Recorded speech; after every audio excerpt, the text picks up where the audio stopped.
10 minutes. Most of my talks are 45 minutes to an hour. So this one is sort of chop, chop, chop. It's only on New Guinea and Liberia. So New Guinea, I spent a year teaching at a school, basic engineering. So let's have a look at New Guinea. Well, if you look at the, this doesn't work, it does work, great. If you look at the maps, where's the one on Australia? There we are. Australia's down here, and you can see there Australia and New Guinea above it. So it's the second biggest island after Greenland. So it has had a lot of problems in it. When I was there, it was quite reasonable. Now it's full of warring factions, mostly crooks, known as the rascals, and they just robbery all the time. Now, I was living in Popondetta, which I've got across there somewhere. Oh, there, Popondetta, that's where I was living. And up here, you've got the Highlands, Goroka, Mount Hagen, etc. And the Chimbus are also in there. The mountain people are the ones that have this incredible costumes. And so I'll do a few on that. I can see on that, yeah. Now, this particular one is a warrior in full kit with his penis sheath. They don't normally have them like that. That's a bit like a ram's horn, but the normal one is just a straight tube, and that would be a proper penis sheath. As a warrior, he's obviously someone quite high up in the warrior clan.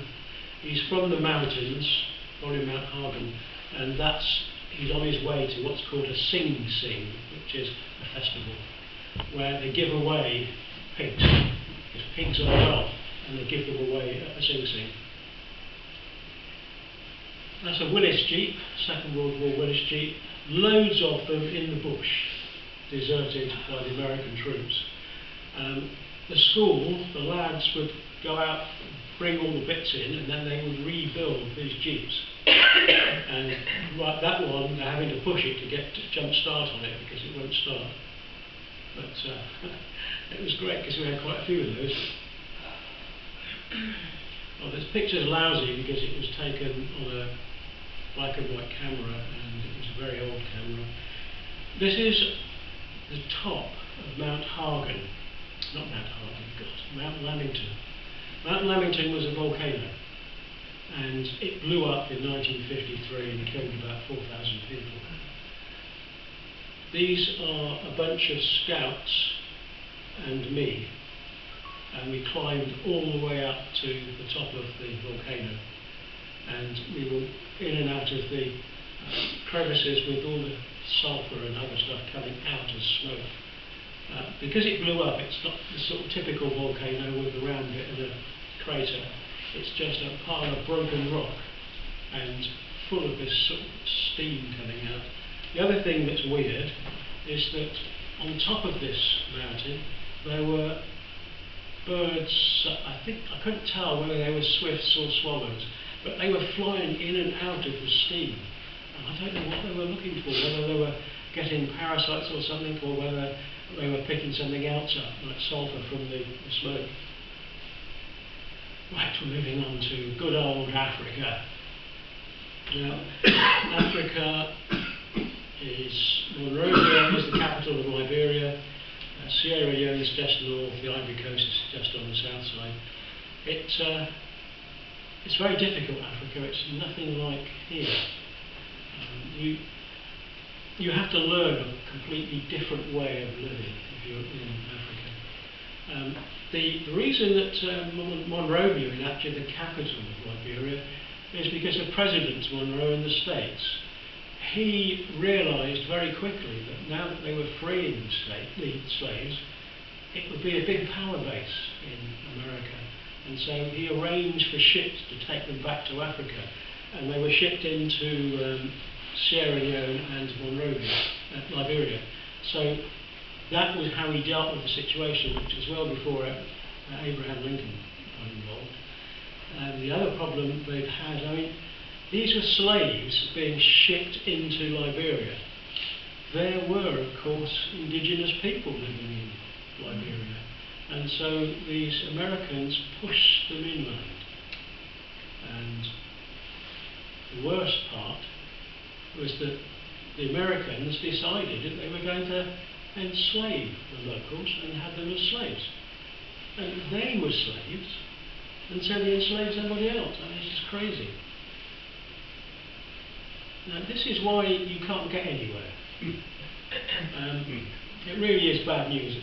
The reason we had radio stations, we were building them, was because they had no access to information.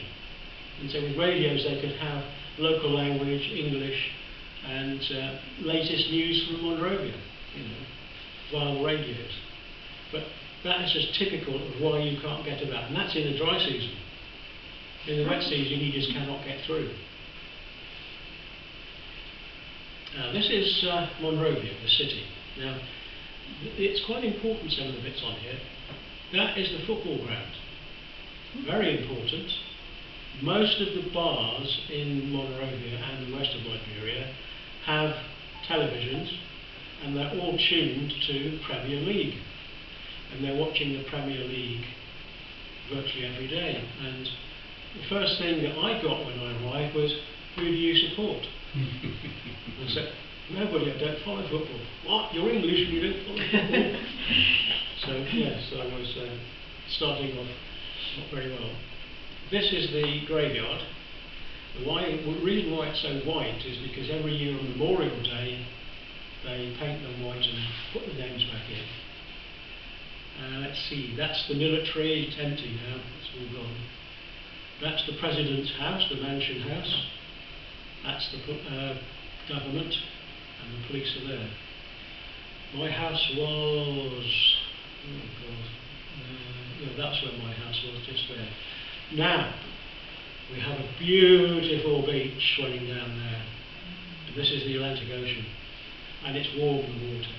But you never, ever want to go on the beach, because Monrovia has had the sewage system removed by President Taylor, electricity removed, water removed, and so to use the, well, I suppose defecation problem, they all go down on the beach, which is cleaned twice a day. So you do not go down the beach because it's smelly, amongst other things. So you don't do that.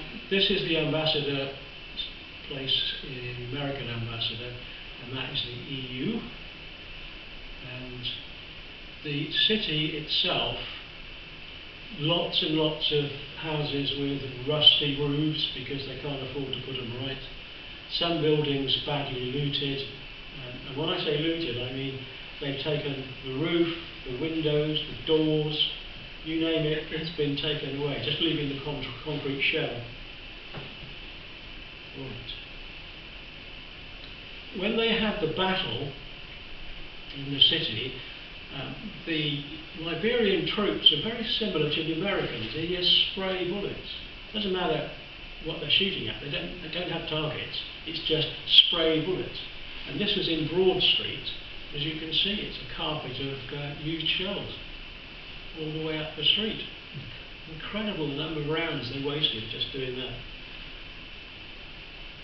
Ah, yes. Rescued by French special forces from disturbances in Africa. Brian Barber was snatched to safety by the troops during riots in Liberia, which have claimed 400 lives.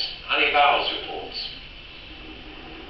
Fleeing for their lives after days of fighting, a lucky escape for these foreign nationals, amongst them Brian Barber from Swindon, a charity worker upgrading radio equipment in the country.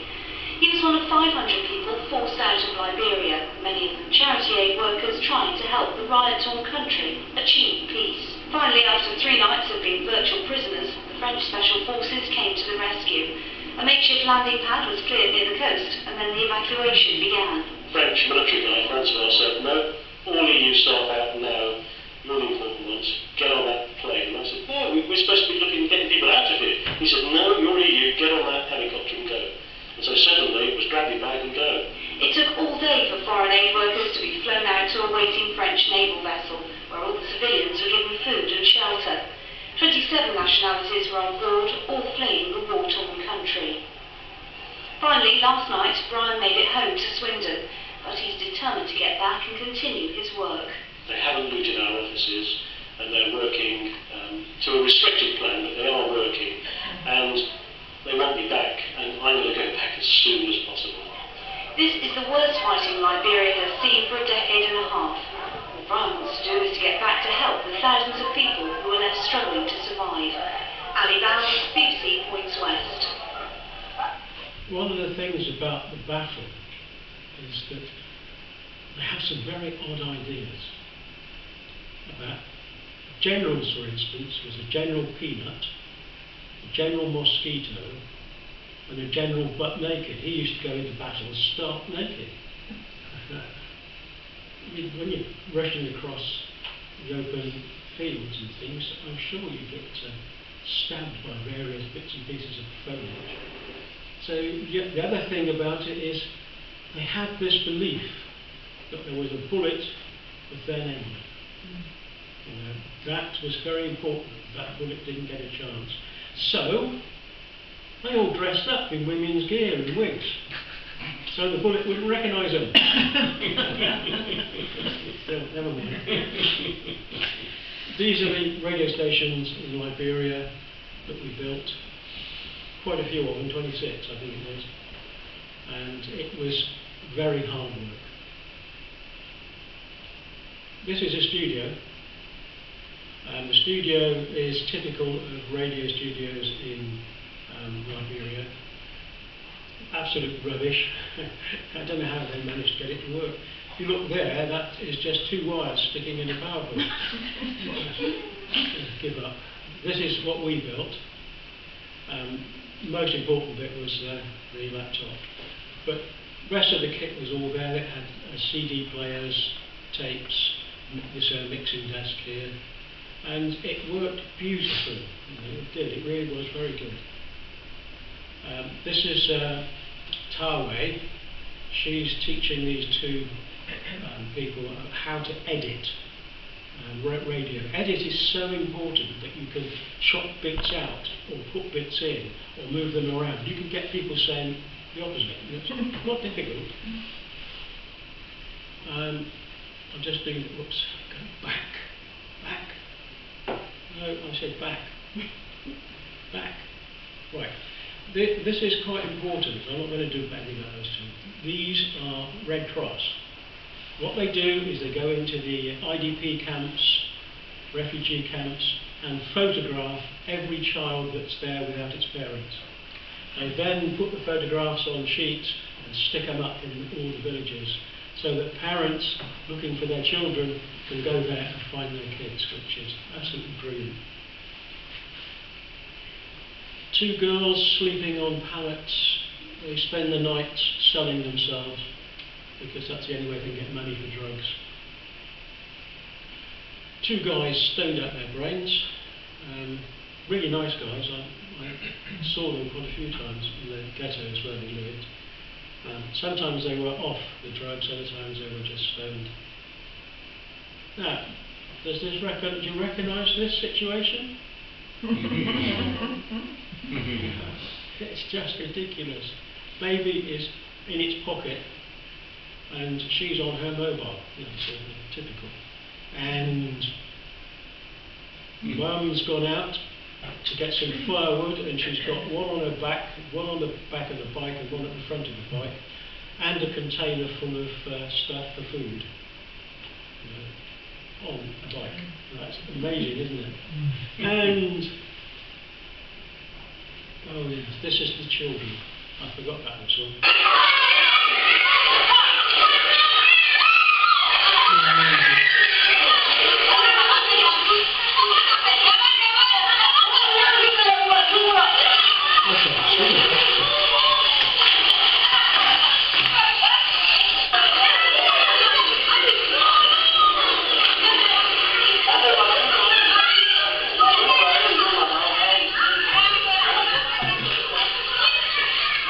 This was in one of the rivers, and the children are all playing, and the women are washing the cloth or washing the clothes. boys don't do that sort of thing, because that's not their role, it's the girls' role to do that. And the girls even have to go and get the water. I mean, I wouldn't want to be drinking that stuff, but the water from the wells or from the springs, we have to go anything up to 4 or 5 miles to fill a sort of bowl up or containers up and carry them back home. Twice a day they have to do it. So, yeah, it's not particularly nice. And that's my favourite. You've got mummy, adolescent, and baby. And I spent an hour with them up in the Rwandan mountains. And the great thing was, we had 2 adolescents in that group, and we spent a whole hour walking with them in the forest. And the adolescents were just like human children. We were sitting, pretending to eat leaves, and an adolescent ran towards us and stopped and then ran back. And the other one then ran forward, got a bit further, until eventually they managed to get there and hit one of our team and then run back. It's just the sort of thing kids would do. And that's basically it. So I'll cut it down. I'm over the target, I think.